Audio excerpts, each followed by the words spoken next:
Olá, caro aluno, cara aluna, essa é a aula mais importante que eu reputo num curso de ética profissional. Por quê? Vamos trabalhar com os direitos ou as prerrogativas dos advogados. Para fins de exame de ordem, não tenha dúvida, prova sim, cai questão envolvendo os direitos dos advogados e também os direitos das advogadas, mais recentemente inseridos ao Estatuto da OAB. Além então de ser um tema com grande recorrência no exame da OAB, é um tema que vai despertar ainda mais o seu interesse para o estudo da ética profissional. E por que eu digo isso? Porque a ética profissional ela é muito calcada nas prerrogativas profissionais. Um advogado não consegue exercer regularmente a sua profissão se ele não conhecer os seus direitos, as suas prerrogativas. E esse tema que nós vamos estudar a partir de agora é extremamente multidisciplinar. Ele envolve diversos assuntos abordados, por exemplo, em direito penal, em direito processual penal, em direito processual civil e acaba se tornando mais gostoso. Mas vamos lá, sem mais delongas, os temas que vamos abordar a partir de agora, os direitos ou as prerrogativas dos advogados, eles têm base inicial no artigo 6º do Estatuto da OAB. E esse artigo 6º do Estatuto da OAB trata da inexistência de hierarquia ou de subordinação. Esse, então, é o artigo introdutório das prerrogativas dos advogados. Mas só para você saber, Arthur, quais são os artigos pertinentes a esse assunto? Artigos 6º, 7º, 7º-A e 7º-B do Estatuto da OAB, tá bem? Artigos 6º, 7º, 7º-A e 7º-B do Estatuto. O artigo 6º, introdutório do nosso assunto, vem, então, referendar a inexistência de hierarquia ou de subordinação entre advogados, magistrados e membros do Ministério Público. Então é um artigo bastante didático, bastante esclarecedor, porque ele encaminha um recado aos magistrados e aos membros do MP. Vocês não estão acima dos advogados, porque o artigo 6º, que é uma lei federal, a lei, no caso é o Estatuto da OAB, Lei 8.906 de 94, assegura a inexistência de hierarquia ou de subordinação entre advogados, magistrados e membros do Ministério Público, tendo todos o dever de tratar-se com consideração e respeito recíprocos. Essência desse artigo. Estamos falando das funções essenciais à administração da justiça, magistratura, Ministério Público e advocacia, e por que não falar também da Defensoria Pública, e o artigo 6º é bastante categórico, não há entre essas funções qualquer relação de hierarquia ou de subordinação. Tanto é verdade que se eu conseguisse desenhar esse artigo 6º, eu faria uma linha reta em que no centro teríamos o magistrado, sempre equidistante às partes, em um outro ponto o Ministério Público e no ponto extremo a advocacia. Todos em uma linha reta, todos em pé de igualdade. Afinal, cada um exerce um papel essencial à administração da justiça. A magistratura, o Ministério Público e a advocacia. Tá bem? Esse artigo 6º do Estatuto da OAB acaba, então, por concretizar o artigo 133 da Constituição Federal, que nos diz que o advogado é indispensável à administração da justiça. Esse dispositivo legal que eu coloco aqui para você no slide só reforça a indispensabilidade do advogado. E para um advogado ser aí um dos pés da administração da justiça, é fundamental que não haja entre ele e os outros atores do direito qualquer tipo de hierarquia ou de subordinação. Certo? Então é com esse espírito da inexistência de hierarquia ou de subordinação que nós iniciamos aqui o conceito de prerrogativas. Arthur, o que vem a ser uma prerrogativa? A prerrogativa ou as prerrogativas nada mais são do que direitos. Direitos e não privilégios concedidos ao advogado para que ele consiga exercer a sua profissão. Mais do que isso, um advogado respeitado em suas prerrogativas consegue conferir ao seu cliente, ao cidadão, o quê? A tranquilidade do exercício dos seus direitos. Não houvesse prerrogativa para a advocacia, estaríamos diante de uma profissão extremamente difícil para o enfrentamento diário. E você sabe que advogar, já dizia o grande Sobral Pinto, não é uma profissão para covardes, e realmente não é uma profissão para covardes. E as prerrogativas profissionais somente reforçam todo um arcabouço normativo que permeia a advocacia exatamente para lhe conferir tranquilidade para o exercício profissional. Basicamente, são direitos destinados ou que reforçam a impossibilidade de atos de abuso contra a advocacia. Isso você vai ver ao longo aqui desses nossos blocos dessa aula, certo? Mas vamos lá. Prosseguindo aí, agora vamos analisar o rol do artigo 7º do Estatuto da OAB, os famosos direitos ou prerrogativas dos advogados. Primeira pergunta, professor, esse rol é taxativo ou exemplificativo? Sem sombra de dúvida, é um rol exemplificativo. Embora seja um rol bastante extenso, 21 incisos, 13 parágrafos, é um rol muito grande, é um artigo muito grande e você tem que lê-lo do início ao fim, sem pular nada. Embora, repito, seja um artigo grande, o rol nele previsto é um rol exemplificativo. Outros direitos ou outras prerrogativas profissionais podem vir previstas em outras legislações e até mesmo na própria Carta Constitucional. Certo? Mas vamos lá. Primeiro direito do advogado eu denomino de liberdade de exercício profissional. Artigo 7º, inciso 1º do Estatuto da OAB. E o que o Estatuto nos diz? O Estatuto nos diz que é direito do advogado exercer com liberdade a profissão em todo o território nacional. É direito do advogado exercer a profissão com liberdade em todo o território nacional. O que significa isso? Eu diria que essa é a prerrogativa das prerrogativas. Assegura pra gente o Estatuto da OAB a liberdade de exercício profissional. Nenhum comportamento, nenhum obstáculo pode ser criado para dificultar o exercício da advocacia. Afinal, a prerrogativa introdutória, o direito introdutório do advogado é de exercer a sua profissão com liberdade em todo o território nacional. É claro que essa prerrogativa de liberdade de exercício profissional não é absoluta. Por exemplo, eu posso fazer um link dela com um tema já estudado por você, certamente, que é o da inscrição na OAB. O advogado inscrito, por exemplo, na OAB São Paulo pode exercer a profissão no Brasil inteiro. No entanto, nos demais estados que não da sua inscrição principal, para que ele exerça a profissão com habitualidade, será necessário que ele promova inscrição suplementar. Embora o advogado goze sim do direito de exercer a profissão com liberdade em todo o território nacional, é claro que não se trata de um direito absoluto, sem que seja analisado de maneira conjugada com todos os demais dispositivos que tratam da nossa ética profissional, como, por exemplo, o artigo 10, parágrafo 2º do Estatuto da OAB, que exige para o exercício da advocacia, quando se tratar de uma habitualidade no exercício profissional, a necessidade de inscrição suplementar naquele determinado estado. Tudo bem? Então, dito isso, vamos aí a uma próxima prerrogativa, inviolabilidade do escritório. E aqui nós temos uma série de pegadinhas que podem cair na sua prova da OAB. Então vejamos aí, o artigo 7º, inciso 2º e parágrafos 6º e 7º vai nos trazer a regra geral. E a regra geral é a seguinte: o escritório do advogado, que é o local em que ele exerce a sua atividade profissional, goza da inviolabilidade, o que significa dizer que ninguém ingressa no escritório de um advogado sem o consentimento dele, ok? Assim como nós temos a regra geral de que a nossa casa é asilo inviolável, para o advogado, o escritório de advocacia é inviolável, afinal é ali que ele exerce a sua profissão, certo? Então partamos dessa premissa.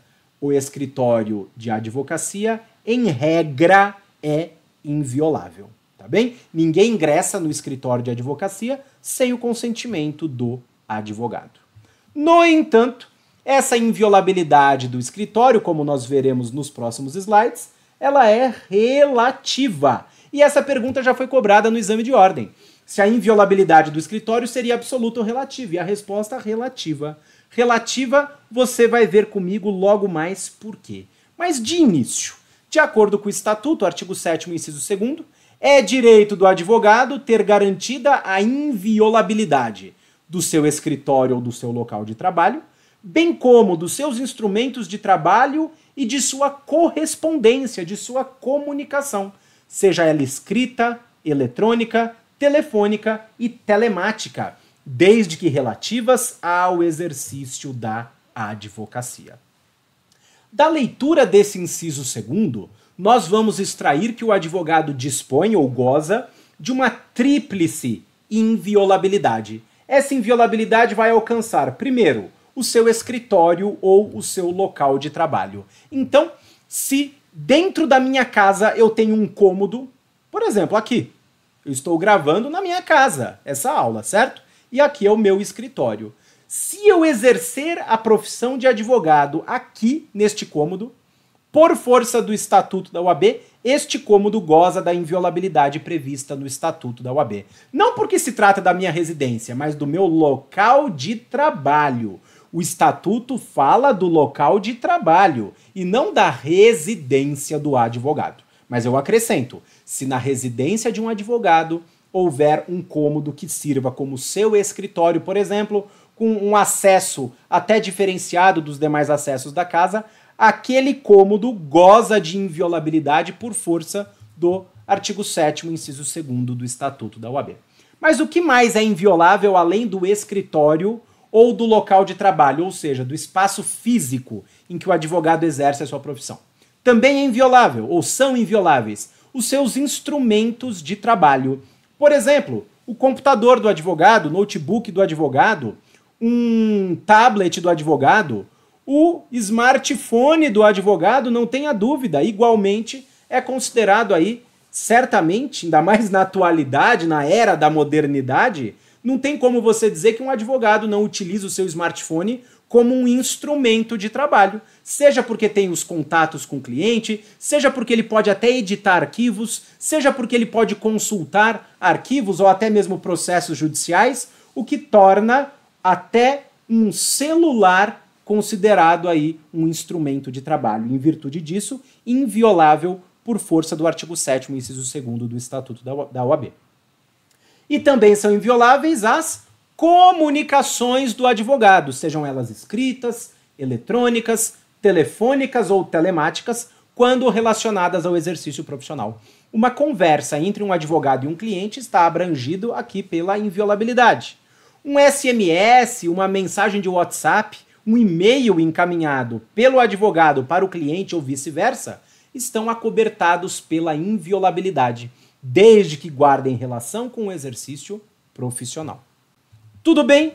A tríplice inviolabilidade, escritório ou local de trabalho, instrumentos de trabalho e as comunicações escritas, eletrônicas, telefônicas e telemáticas quando relacionadas ao exercício profissional. Mas eu vou repetir para você. Essa inviolabilidade do escritório, notadamente, é uma inviolabilidade absoluta ou relativa? E a resposta, relativa. Relativa por quê? Porque existem requisitos expressamente previstos nos parágrafos 6º e 7º do artigo 7º do Estatuto da OAB, que vão então permitir a quebra, o rompimento dessa inviolabilidade, o que, repito, a torna relativa. Então vejamos aí quando é que a inviolabilidade do escritório cede passo a, por exemplo, uma providência judicial, a uma busca e apreensão. Vejamos aí. Primeiro, para que se admita a quebra da inviolabilidade do escritório, uma busca e apreensão em escritório de advogado, necessário que existam indícios de autoria e materialidade da prática de crime por parte do advogado. Então, primeiro requisito, devem pesar em desfavor do advogado indícios de autoria e materialidade da prática de crime. Veja, estou falando que o advogado supostamente praticou o crime. E existem contra ele indícios de autoria e materialidade. Não estamos falando aqui de advogados que defendem criminosos, pelo amor de Deus. Senão, não haveria escritório de advocacia criminal, porque sempre haveria o receio do advogado de ter o seu escritório invadido pelo fato de ele defender ali criminosos. Não é isso que nós estamos falando. A inviolabilidade do escritório do advogado poderá ser quebrada se ele, advogado, em tese houver praticado um crime, bastando para isso indícios de autoria e materialidade. Então temos aí o primeiro degrau para que se permita a quebra da inviolabilidade. Segundo degrau, só pode ser decretada a quebra da inviolabilidade do escritório de advocacia por juiz. Somente a autoridade judiciária competente poderá decretar a quebra da inviolabilidade, mediante decisão motivada. Quem pode decretar a quebra da inviolabilidade do escritório? A OAB? O delegado de polícia? O promotor de justiça? Ou a autoridade judiciária? Autoridade judiciária competente. Por meio de uma decisão motivada. Até aí, a própria Constituição Federal exige que as decisões judiciais sejam fundamentadas sob pena de nulidade. Próximo passo. Quando estivermos diante da quebra da inviolabilidade de escritório em razão de uma busca e apreensão, o mandado de busca e apreensão deverá ter duas características ou duas qualidades.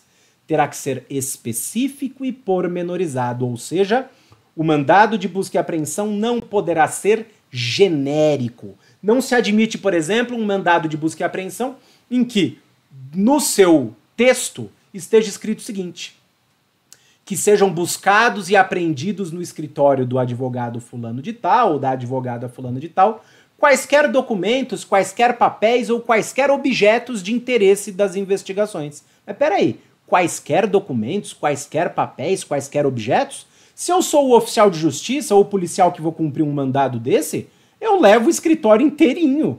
Peraí, como é que eu vou saber? Por isso o estatuto é claro.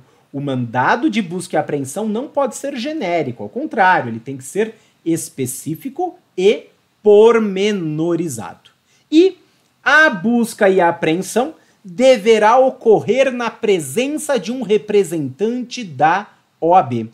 A busca e a apreensão deverá ocorrer na presença de representante da OAB. Depois eu explico ali do asterisco para frente. O que me importa agora é que a busca e a apreensão seja realizada na presença de representante da OAB.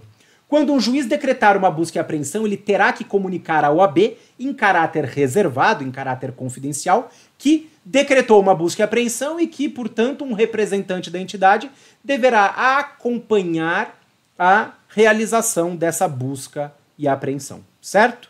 Então o juiz comunica à OAB, claro que ele não vai dizer qual é o escritório ou de quem é o escritório, simplesmente vai informar que decretou uma busca e apreensão e que um representante da OAB deverá comparecer ao fórum no dia tal, tal horário, para acompanhar o cumprimento da busca e apreensão.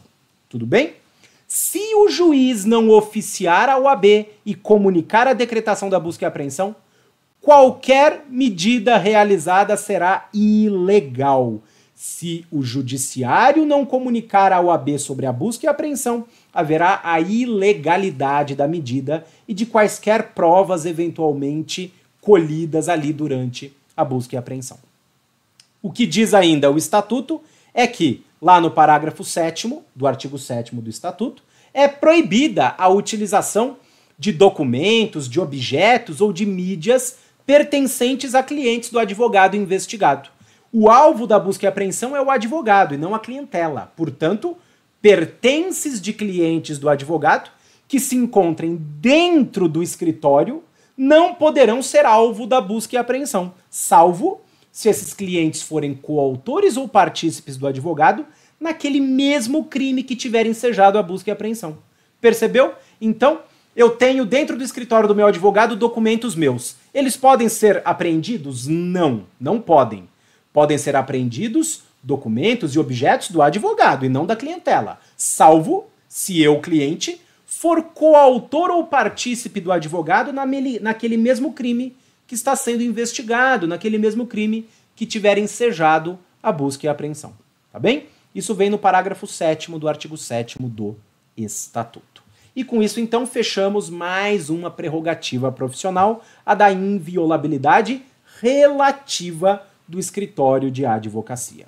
Avançando aí, comunicação com cliente preso. Essa prerrogativa é extremamente importante, não somente para o advogado, mas também para o cliente. O Estatuto da OAB, seguindo até mesmo texto constitucional que assegura a qualquer pessoa presa a assistência de um advogado, o Estatuto, meio que regulamentando o texto constitucional, vai nos dizer que é direito do advogado comunicar-se pessoal e reservadamente com cliente que se encontre preso em qualquer tipo de estabelecimento, seja ele civil, seja ele militar, mesmo sem procuração, e ainda que considerado incomunicável.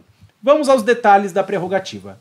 Então, é direito do advogado comunicar-se com seus clientes pessoal e reservadamente. O que significa isso?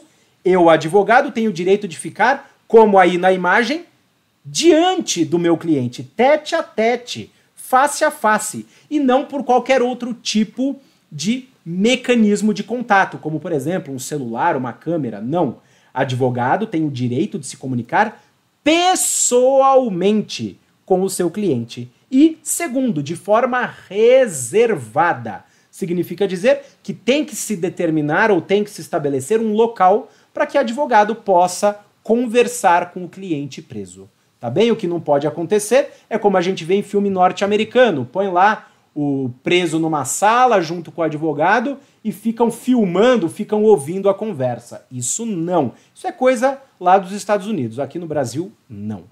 Tá bem? Outro ponto. Para que o advogado tenha acesso ao cliente preso, ele não precisa de procuração. Até porque, muitas vezes, o primeiro contato que o advogado vai ter com o seu cliente, em caso de advogado criminalista, por exemplo, é exatamente ali na unidade prisional. É naquela oportunidade que, inclusive, o cliente vai assinar a procuração que eu, advogado, vou levar a ele. Percebeu? Não se exige, então, procuração para que o advogado exerça essa prerrogativa de ter acesso pessoal e reservado ao seu cliente preso. Tá bem?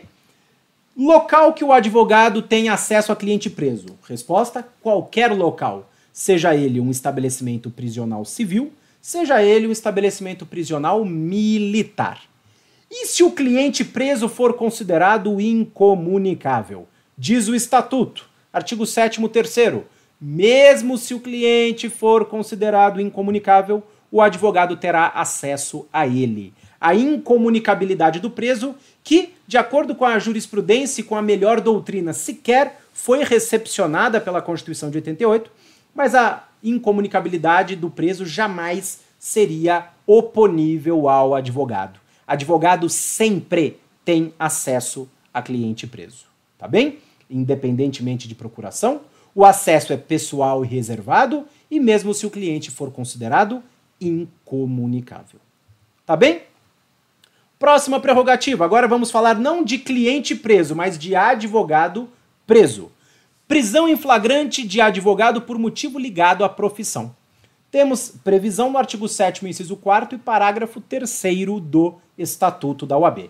Estamos falando aqui de advogado preso, por motivo ligado ao exercício da profissão. Um advogado, na condição de advogado, pratica um crime. Pode ele ser preso em flagrante? É disso que nós vamos tratar agora. O Estatuto nos diz, então, que é direito do advogado ter a presença de representante da OAB quando preso em flagrante por motivo ligado ao exercício da advocacia para a lavratura do auto respectivo, sob pena de nulidade, e nos demais casos a comunicação expressa seccional da OAB. Perceba, cuidado.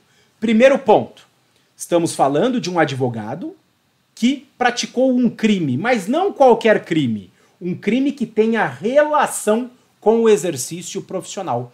Advogado pratica crime por motivo ligado ao exercício da advocacia. Então, se um advogado, durante o exercício profissional, no momento em que estava exercendo a profissão, caso ele cometa um crime, existe uma prerrogativa. Qual é essa prerrogativa? Ter a presença de um representante da OAB lá na delegacia de polícia durante a lavratura do auto de prisão em flagrante sob pena de nulidade, ok? Perceba o que nos diz aí o texto da lei. Ter a presença de representante da OAB quando preso em flagrante por motivo ligado ao exercício da advocacia para a lavratura do auto respectivo sob pena de nulidade. Advogado praticou um crime por motivo ligado à profissão, por exemplo, durante uma audiência, durante um plenário do júri, advogado pratica um crime. Decreta-se a sua prisão em flagrante. Qual é a prerrogativa dele? Se este crime tiver ligado ao exercício da advocacia, ele terá o direito de ter a presença de um representante da OAB. E se um advogado for flagrado praticando um crime, mas que não guarde qualquer relação com a profissão?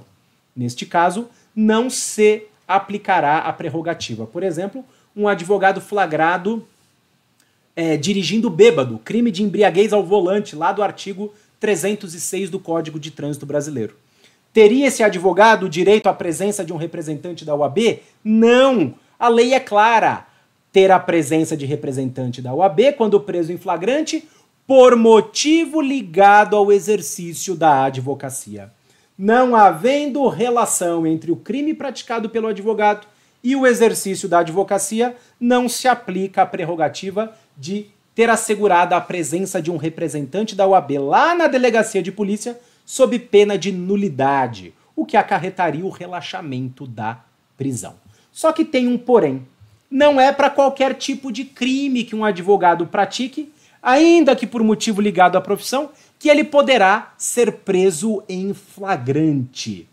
O parágrafo 3º do artigo 7º nos diz que o advogado somente poderá ser preso em flagrante por motivo de exercício da profissão em caso de crime inafiançável, observado o disposto no inciso 4º deste artigo, que é ter a presença de representante da OAB. Então, cuidado!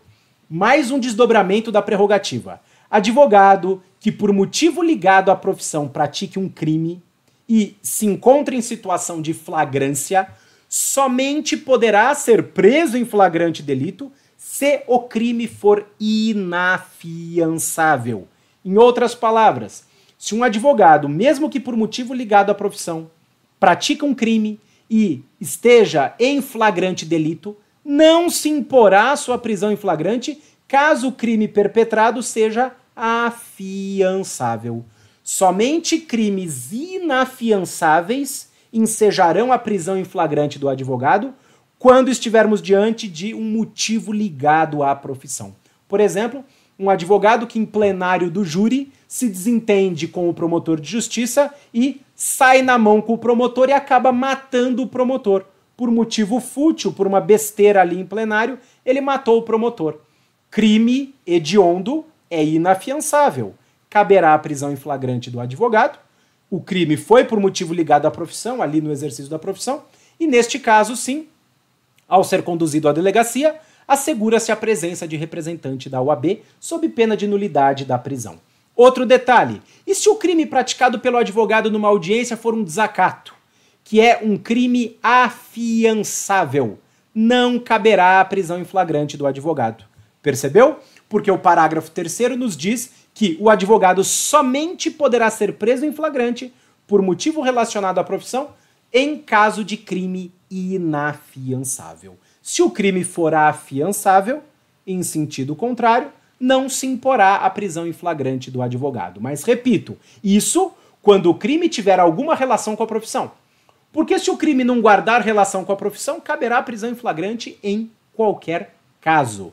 Tem que haver este nexo entre o crime e o exercício da advocacia. Tá legal? Tudo bem? Prisão cautelar do advogado, artigo 7º, inciso 5º, última prerrogativa que a gente estuda nessa nossa aula. É direito do advogado não ser recolhido preso antes da sentença transitada em julgado, senão em sala de estado maior, com instalações e comodidades condignas. Aí tá riscado de propósito a expressão assim reconhecidas pela OAB, já te explico por quê, e na sua falta em prisão domiciliar. Então, de acordo com o estatuto, é direito do advogado, antes de eventual sentença transitada em julgado, permanecer preso em sala de estado maior. Advogado antes do trânsito em julgado, portanto estamos falando de prisão cautelar, prisão em flagrante, prisão temporária, prisão preventiva, o advogado, enquanto vigora a presunção de inocência, e aqui não importa o tipo de crime, relacionado ou não à profissão, terá o direito de permanecer preso em um lugar específico. Que lugar específico? Cela especial? Não, não é cela especial, é sala.